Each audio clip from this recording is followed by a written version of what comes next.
È arrivata l'estate e con il caldo tutto il mondo della birra si ferma. Si è fermato anche Mesh Out Podcast, quello con il punto esclamativo. Comunque, prima di fermarsi, il podcast, sempre sul pezzo, ha fatto una puntata sui lieviti Kveik. E contro ogni indicazione mi ha convinto a brassare una birra con i lieviti Kveik per la prima volta. Prima domanda, ma che birra faccio? Le classiche farmhouse norvegesi fermentate con i lieviti Kveik non sono proprio nelle mie corde, non ne ho mai assaggiata una e probabilmente non sono esperto in questo stile. Fare una birra luppolata come si fa di solito con questo tipo di lieviti, a causa degli aromi che rilascia nella birra, non mi sembrava il caso. Infatti, ok che il lievito rilascia degli aromi, ma luppolare in dry hopping a 30 gradi non permette agli oli e comunque agli aromi del luppolo di restare nella birra in modo efficiente. Quindi mi sono posto la sfida di fare una Golden Ale. È una sfida perché i lieviti Kveik lavorano meglio con mosti ad alta densità e in più la parte luppolata è abbastanza presente in una Golden Ale e quindi comunque fermentare a 30 gradi potrebbe essere controproducente. In più, visto che sto usando un lievito che non conosco, dovrò controllare al meglio l'attenuazione della birra.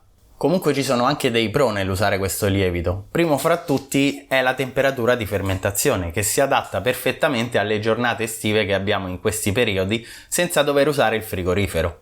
In più, gli esteri prodotti dai lieviti Kveik dovrebbero essere abbastanza pochi, quindi il lievito dovrebbe rimanere neutro, seppure il profilo organolettico che rilascia nella birra dovrebbe adattarsi, per il ceppo che ho scelto, allo stile della Golden Ale.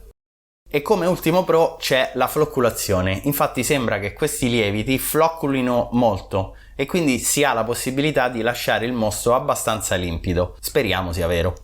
E poi c'è la tappa del concorso Moby di settembre, in cui c'è la menzione speciale proprio per le Golden Ale. E per arrivare con una birra fresca a quella tappa avrei comunque dovuto fare una birra in estate. E visto che non posso e non vorrei usare il frigorifero, era l'occasione perfetta per lavorare con i lieviti Kveik. E passiamo alla ricetta, ma prima di cominciare, che birra fai quest'estate? Dimmelo nei commenti.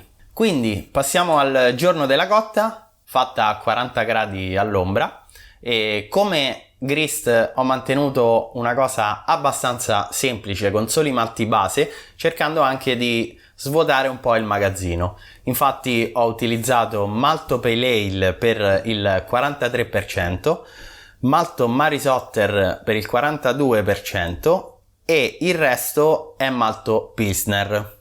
E questi sono tutti malti base che non colorano troppo la birra e che comunque danno un profilo abbastanza classico. Per l'ammostamento sono andato con un monostep a 67 gradi con ipotetico mash out. Infatti mi sono accorto che fare birra con queste temperature può portare a degli imprevisti. In questo caso ho malinterpretato l'allarme della pentola di ammostamento e sono andato in sparge prima di alzare la temperatura di mash out, quindi in pratica ho fatto sparge senza alzare la temperatura, uno sparge a freddo. Penso che sia poco male, al massimo ne avrò guadagnato in una minore astringenza, visto che sparge a freddo avrò estratto meno tannini. In bollitura ho utilizzato in amaro a 60 minuti 7 IBU di Atanum e poi a 15 minuti 9 IBU di Esken Golding e a 10 minuti 6 IBU di Bramlin Cross. Ho voluto aggiungere in hop stand 3 IBU di Sincoe per 10 minuti a circa 75-80 gradi. E forse a causa della temperatura esterna o forse a causa della bollitura poco vigorosa mi sono ritrovato con un'evaporazione oraria molto bassa. In pratica ho avuto 1 litro in più di birra ma con un solo punto di densità in meno. Quindi ho inoculato il lievito M12 della Mangrove Jack con 0,3 grammi litro di nutrienti per il lievito. Infatti sembra che questi lieviti Kveik a bassa densità facciano più fatica e quindi serva un aiutino da parte dei nutrienti. Il lievito M12 deriva da un ceppo VOS, infatti esistono vari tipi di lieviti Kveik che si possono differenziare per zona di provenienza, quindi fattoria, per caratteristiche organolettiche e quant'altro. Per la temperatura di fermentazione, considerando il ceppo VOS, mi sono affidato allo studio di Lars Marius Garschol, che sicuramente avrò pronunciato male.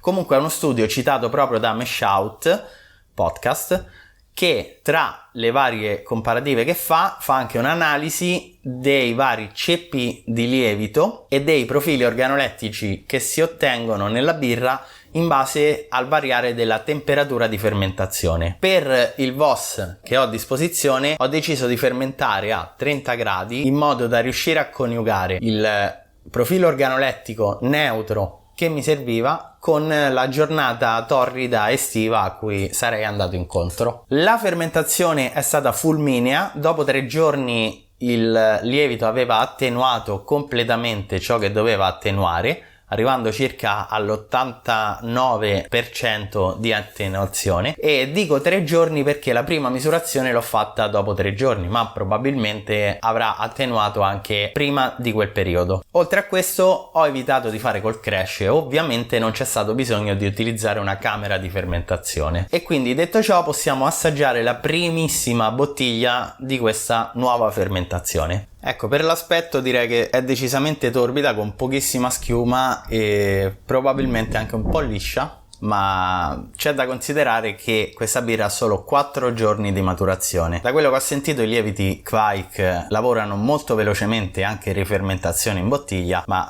vedremo ora se è vero oppure no nel mio caso. Al naso arriva prima di tutto del panificato, poi dell'agrumato e una punta di erbaceo e resinoso, qualcosa che comunque deriva dai luppoli. Con l'assaggio si conferma che la birra non è carbonata e sicuramente avrà bisogno di maggiore tempo di maturazione, anche se è stata a maturare a più o meno 35 gradi, che è il clima che c'è in questi giorni. Comunque sul profilo devo dire che resta abbastanza pulito, dando spazio comunque al malto e alla parte luppolata, se non fosse per quell'agrumato che arriva. Comunque non mi dispiace. Sicuramente me la sarei aspettata molto più limpida di com'è adesso, il colore mi piace molto, è decisamente golden. E questo è tutto. Se il video ti è piaciuto lascia un like per le golden ale fatte a 30 gradi, iscriviti al canale se non l'hai ancora fatto e dimmi nei commenti cosa fermenterai quest'estate. Alla prossima!